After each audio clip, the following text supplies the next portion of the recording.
Welcome to Bobo Cooking Show! Magbe-bake tayo ngayon. So, ipapakita ko sa inyo yung hand mixer na gamit ko from Tough Mama. Pwede rin siya maging stand mixer, 2-in-1. Meron siyang 5-speed setting and nakakatuwa, ang dami niyang attachment din. Saktong-sakto kasi kailangan natin i-cream yung butter na naka-room temp.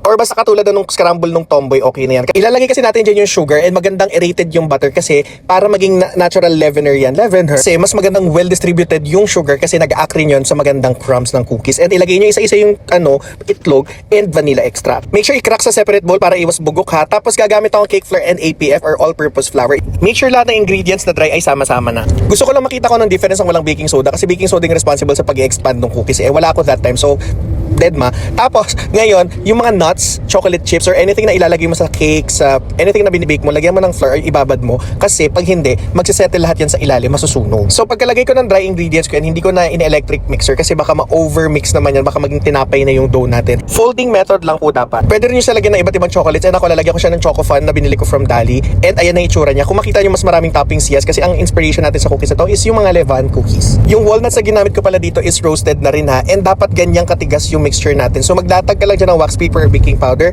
and magrolyo ka ng mga bola-bolang cookie dough. Huwag nyo pong i-flatten out and magiging smooth kasi ang gusto nating ma-achieve is yung may crumbly texture siya sa outside kasi yun yung nagbibigay yung mga lubak-lubak na yan yung magiging crispy. Pwede mo na rin siyang i-bake rekta pagkatapos i-mix niya pero I highly recommend na i-ref mo muna siya para mag-settle at ibalot mo siya sa cling wrap. Make sure walang kahit anong space para hindi ma-freeze burn. Kung wala namang cling wrap, pwede nyo rin siyang ilagay muna yung dough na buo sa isang malaking ziplock tapos ilagay nyo sa ref.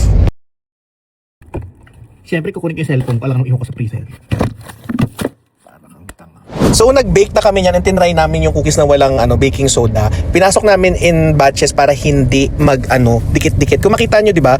Ang alsa niya pero hindi siya nag-expand into bilog. And medyo nasunog ko tong first batch kaya uulitin ko. Sobrang init. Recommended usually sa mga cookies ipa-cool down mo muna siya para may chance yung mga ingredients magdikit-dikit, mag-incorporate and mas ma-appreciate mo yung lasa niya. Mas maganda talaga merong baking soda para maging expanded siya ng sarili niya. Pero kung wala naman, pwede yung gawin yung ginawa ko na finlatten out siya pagkalabas ng oven. So if you're looking for that crispy, chewy, and chocolatey cookie with nuts na crispy, para sa iyo itong recipe na to, gayahin nyo na.